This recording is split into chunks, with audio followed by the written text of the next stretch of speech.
आज के वीडियो में मैं बड़े ही इम्पोर्टेंट टॉपिक पर बात करने वाला हूँ। एक रियल स्टोरी बताने वाला हूँ कि जो स्टेंट लगाते हैं पैनक्रियाटाइटिस में, जो सर्जरी करके स्टेंट लगाते हैं, ये सही में कितनी फ़ायदेमंद है। तो एक मुझे ये टॉपिक पर एक पेशेंट के बारे में हिस्ट्री याद आ रही है। उन्होंने मुझे बताया था, पूरी स्टोरी बताई थी, तो मैं स्टोरी आपको बताऊंगा। उस स्टोरी के द्वारा आपको स्टेप बाय स्टेप समझाऊंगा कि जब पैनक्रियाटाइटिस की सर्जरी करते हैं या उसमें स्टेंट लगाते हैं, उसका एक्चुअल में कितना फ़ायदा होता है, क्या फ़ायदा होता है और क्या फ़ायदा नहीं होता, क्या नुकसान हो सकता है। तो चलिए बात करते हैं कि पैनक्रियाटाइटिस में स्टेंट सर्जरी फ़ायदे और नुकसान। अगर आपने अभी तक इस चैनल को सब्सक्राइब नहीं किया तो चैनल को सब्सक्राइब कर लीजिएगा, बेल आइकन दबा दीजिएगा, बिकॉज आपको ये जो इन्फॉर्मेशन मैं दे रहा हूँ ये और कहीं नहीं मिलेगी। मैं रिपीट करता हूँ, आपको जो ये इन्फॉर्मेशन मैं दे रहा हूँ ये कहीं नहीं मिलेगी। इसमें आपको एक यूनिकनेस मिलेगा। दूसरी इम्पॉर्टेंट चीज़ जो मैं बात करता हूँ, बीमारी को जड़ से ख़त्म करना, ये भी आपको कहीं नहीं मिलेगा। आपको ये मिलेगा कि हाँ, दर्द कम करना या पैनक्रियास को थोड़ा सपोर्ट देना या कुछ आयुर्वेदिक इलाज से थोड़ा सा रिलीफ पाना, पेन किलर से रिलीफ पाना। और हाँ, कुछ जगह कुछ लोग बोलते हैं कि रिजल्ट लॉन्ग टर्म मिलते हैं, लेकिन मैं जो बात करता हूँ पैनक्रियाटाइटिस में या किसी भी बीमारी में जेनेटिक इलाज और जड़ से इलाज, यानी कि रूट कॉज ट्रीटमेंट के बारे में। तो ये एकदम से डिफरेंट नॉलेज है और ये डिफरेंट नॉलेज आपकी ज़िंदगी बदल सकता है, आपके पैनक्रियाटाइटिस को पूरी तरह समाप्त कर सकता है, आपको एक हेल्दी ज़िंदगी दे सकता है। तो ये डिफरेंट नॉलेज जानने के लिए चैनल को सब्सक्राइब कीजिए, बेल आइकन दबा के रखिए, ताकि जब दबा दीजिएगा ताकि जब भी मैं लाइव आऊँ तो आप और मैं साथ में लाइव रहे, तो आप मुझसे डायरेक्टली सवाल भी पूछ सकते हैं। तो चलिए, जैसे मैंने कहा आपको एक मैं स्टोरी बताऊंगा। तो एक मुझे पेशेंट याद आ रहा है इससे। ये जब वो हमारे पास आए यहाँ पर, उसके बाद उन्होंने स्टोरी बताई, तो मैं थोड़ा फ्लैशबैक में जाकर स्टोरी बताता हूँ आपको। कुछ 8-10 साल पहले की बात है। उन्हें पेट में दर्द हुआ। जैसे कि आप जानते हैं, पेट में मतलब यहाँ पर सेंटर में दर्द हुआ। ऐसा लग रहा था कोई छुरा भोंक रहा है यहाँ से। ये दर्द ऐसे सीधा पीछे से निकल रहा था, मतलब पीछे जा रहा था दर्द। तो इतना सीवियर दर्द था वो कि मतलब तड़प थी, वो दर्द नहीं था, तड़प थी। तो वो अस्पताल में गए। तो एक बार, दो बार, तीन बार, 2-3 बार गए, एडमिट हुए, डायग्नोसिस नहीं हुआ। फिर एक स्पेशलिस्ट के पास गए, बड़े अस्पताल में गए, वहाँ इनकी बहुत सारी जांच हुई और उसमें डायग्नोसिस हुआ कि इन्हें एक्यूट पैनक्रियाटाइटिस के अटैक्स है जो बार बार आ रहे हैं। फिर उन्होंने एमआरआई किया, तो एमआरआई में पता चला कि इन्हें क्रॉनिक पैनक्रियाटाइटिस है। अब पहला रिपोर्ट था क्रॉनिक पैनक्रियाटाइटिस, तो इन्होंने अपना जो भी रेगुलर इलाज होता है शुरू कर दिया। मतलब कि एंजाइम्स लेना, पेन किलर लेना, साथ में एसिडिटी की गोली लेना। अब देखिए, आप में से भी काफ़ी लोग ये ले रहे हो ऑलरेडी। तो इन्हें सिर्फ पहले क्रॉनिक पैनक्रियाटाइटिस था, फिर अटैक्स आते रहे, कम ज़्यादा मात्रा में आते रहे, बीच बीच में वो भर्ती होते रहे, और उसके बाद फिर से जब एक बार ज़ोरदार अटैक आया, उसके बाद स्कैन किया गया तो पता चला कि वो क्रॉनिक पैनक्रियाटाइटिस से आगे बढ़कर क्रॉनिक कैल्सिफिक पैनक्रियाटाइटिस हो गया। उसके बाद और 2 साल बाद पता चला कि वहाँ पर स्टोन बन गया। अब ऐसा स्टेप बाय स्टेप वो चीज़ आगे बढ़ती जा रही है। अभी स्टोन भी आ गया, और अगर अभी स्टोन आया है और स्टोन की तरफ हम ध्यान देते हैं, तो स्टोन वो मेन पैनक्रियाटिक डक्ट में था। तो अब क्या हुआ कि क्रॉनिक पैनक्रियाटाइटिस पहले से था, फिर उसके बाद क्रॉनिक कैल्सिफिक पैनक्रियाटाइटिस हुआ, और वो क्रॉनिक कैल्सिफिक पैनक्रियाटाइटिस के बाद हुआ स्टोन। जो स्टोन आया मेन पैनक्रियाटिक डक्ट को ब्लॉक कर रहा है। अब डॉक्टर्स ने कहा कि आपको सर्जरी करनी पड़ेगी।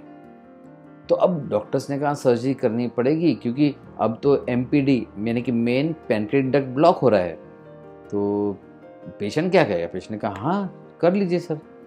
तो उन्होंने सर्जरी कर ली, और सर्जरी करने के बाद उन्हें दिखा कि थोड़ा शायद स्ट्रक्चर आ सकता है वहाँ पर, तो उन्होंने वहाँ पर स्टेंट डाल दिया। तो ये होगी पहली सर्जरी, राइट। अब इसके स्टेंट के बाद उनका कुछ दिन थोड़ा ठीक रहा।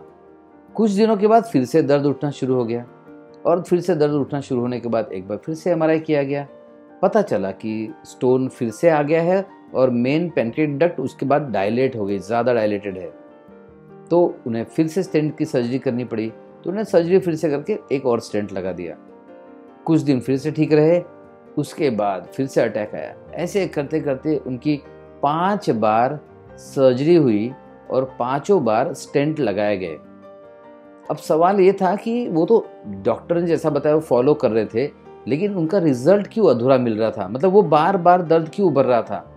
क्या रीज़न है इसका? और अगर दर्द उभर रहा था, उसके बाद फिर से स्टेंट सर्जरी। अब ये बंदा कितने दिन सर्जरी कराएगा, कितने स्टेंट लगवाएगा, कितने स्टेंट लगवाना है? और मेन इससे क्या इसे पैनक्रियाटिस ठीक हो रहा था? जी नहीं। क्या इसका क्रॉनिक पैनक्रियाटिस रिवर्स हो रहा था? बिल्कुल नहीं। क्या स्टेंट लगाते लगाते एक दिन पैनक्रियास पूरी तरह ठीक हो जाना था? वो भी बिल्कुल नहीं।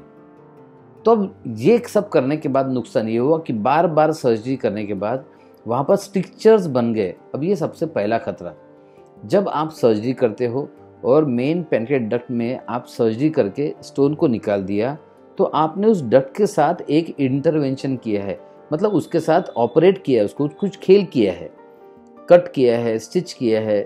तो आपने नेचुरल डक्ट को डिस्टर्ब किया है। तो ये नेचुरल डक्ट को डिस्टर्ब करने के बाद ये डक्ट सिकुड़ती है, सिकुड़ कर कभी कभी बंद हो जाती है। अब बंद होना एक्सट्रीम है, तो मैं थोड़ी सी सिकुड़न की बात करूँ अगर, तो इसे कहते हैं स्ट्रिक्चर। तो सबसे पहला साइड इफेक्ट है स्टेंट सर्जरी का, वो है स्ट्रिक्चर।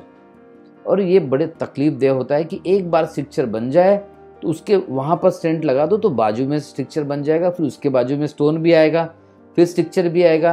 क्योंकि एक बात याद रखिए, आप स्टोन को निकाल रहे हैं, ध्यान से सुनिएगा, आपका इस पर अटेंशन चाहूँगा मैं। आप वहाँ पर स्टोन को निकाल रहे हैं, स्टोन को बनाने वाली ताकतों को नहीं बदल रहे। मैं फिर से रिपीट करता हूँ, मेन पैनक्रियाटिक डक्ट में स्टोन है, आपने स्टोन को कट किया, एमपीडी को कट किया और स्टोन को निकाल लिया, लेकिन जिन कारणों से स्टोन बना वो वहीं पर है। जो सिस्टम फॉल्ट के कारण स्टोन बना वो भी वैसा ही है, उसका तो कोई इलाज ही नहीं किया।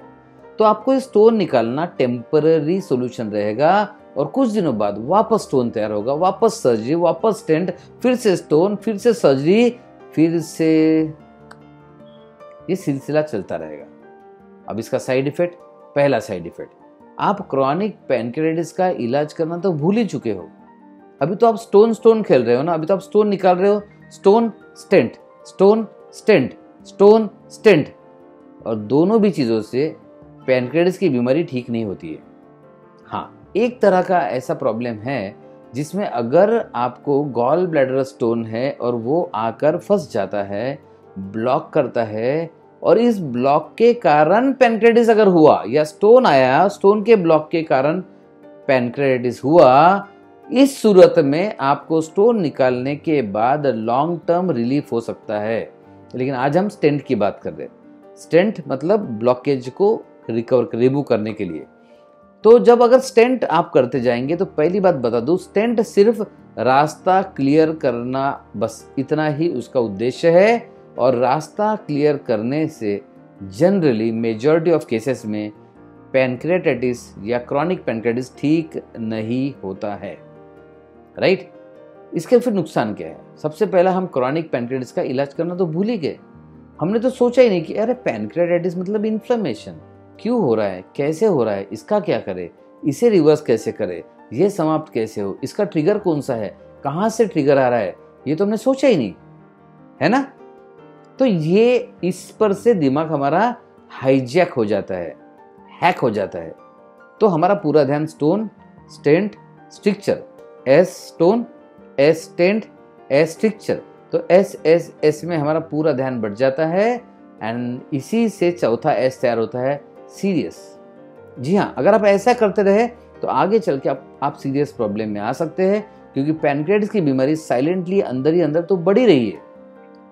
तो इसके साइड इफेक्ट्स क्या होते हैं? सबसे पहला, स्टेंट सर्जरी का पहला साइड इफेक्ट जो नोन साइड इफेक्ट है, कोई भी सर्जरी करने के बाद आप पैनक्रियास को छेड़ते हैं तो पैनक्रियास को छेड़ने से आपको नया एक्यूट अटैक आ सकता है, पहला प्रॉब्लम। दूसरा प्रॉब्लम, अगर एक बार आपने ऑपरेशन किया, छेड़छाड़ कर दी, तो आपको वो छेड़छाड़ करने के कारण जो वहाँ पे प्रोसेस है, जो गड़बड़ है, वो और तेज हो सकती है। जैसे आपने सुना होगा कि कभी कैंसर का ट्यूमर अगर आपने जब तक कवर्ड है, पूरा एक ट्यूमर है, तब तक वो तेजी से नहीं बढ़ता, लेकिन आपने इसे कट कर दिया, ऑपरेशन कर दिया, तो ये ऑपरेशन बड़ा तेजी से फैलता है। ब्रेस्ट कैंसर फैलता है, पेट का कैंसर फैलता है। तो अगर आपने किसी भी डिसीज एरिया को छेड़ दिया, वहाँ पर गड़बड़ हो सकती है। जैसे पैनक्रियास का अटैक आ सकता है, स्ट्रक्चर बढ़ सकता है एंड कुछ कॉम्प्लिकेशंस बढ़ सकते हैं। आगे चल के नेक्रोसिस की और एट्रोपी की संभावना बढ़ती है, क्योंकि हमने इंस्ट्रूमेंटेशन किया है। अगर टोटल मिला ले तो स्टेंट लगा के कोई ज़्यादा फायदा नहीं होता है। सिर्फ इमरजेंसी को टेम्पररी आप सॉल्व कर सकते हैं। और अगर आप इमरजेंसी में हैं, अगर आप स्टेंट लगा रहे हैं तो कोई दिक्कत नहीं, आपका डिसीजन सही है। लेकिन इमरजेंसी जाने के बाद आप स्टेंट की ज़रूरत ना पड़े, इसके लिए इलाज नहीं कर रहे, तो फिर प्रॉब्लम है। क्योंकि आपको अंदर के सिस्टम को रिपेयर करना होगा। जिस वजह से स्टोन बन रहे, उस सिस्टम को रिवर्स करना होगा। जिस वजह से स्ट्रक्चर बन रहे, उस सिस्टम को रिवर्स करना होगा। जिस वजह से ये सब कुछ हो रहा है, यानी कि क्रॉनिक पैनक्रियाटिस, इसे भी रिवर्स और क्योर करना होगा। क्या लगता है आपको इस वीडियो के बारे में? अगर आपको लगता है कि आपकी भी स्टेंट सर्जरी हुई है, तो लिखिए कितनी स्टेंट सर्जरी हुई है और इससे कितना फ़ायदा हुआ है। और अगर आपको लगता है कि स्टेंट लगाना स्थायी यानी कि परमानेंट सोल्यूशन है, तो वैसे कमेंट सेक्शन में लिखिए। अगर आप एग्री करते हैं कि स्टेंट लगाना कोई परमानेंट सोल्यूशन नहीं है, टेम्पररी कुछ दिन के लिए रिलीफ मिलता है, कुछ दिन के लिए शांत हो जाता है दर्द, उसके बाद वापस से प्रक्रिया शुरू हो जाती है। अगर आप इस बात से सहमत है या असहमत है, तो भी कमेंट सेक्शन में ज़रूर लिखिएगा। और अगर आपको लगता है मैं किसी खास टॉपिक पर वीडियो बनाऊं, वो भी कमेंट सेक्शन में ज़रूर मेंशन कीजिएगा। अगर आपने कोई टॉपिक लिखा है तो मैं ज़रूर उस पर वीडियो बनाऊंगा, क्योंकि हमारा एक मिशन है, आप पैनक्रियाटिस, क्रॉनिक पैनक्रियाटिस की बीमारी से आप मुक्त हो जाए, एक स्वस्थ ज़िंदगी जिए। अगर आप भी ऐसे ही खुद के लिए चाहते हैं तो चैनल को सब्सक्राइब कर लीजिए, बेल आइकन दबा दीजिए। और आप चाहते हैं कि लोगों को भी इस तरह का नॉलेज मिले, तो ज़्यादा से ज़्यादा इस वीडियो को लाइक्स और शेयर कर दीजिएगा। थैंक यू, धन्यवाद। हंसते रहिए, मुस्कुराते रहिए, स्वस्थ रहिए।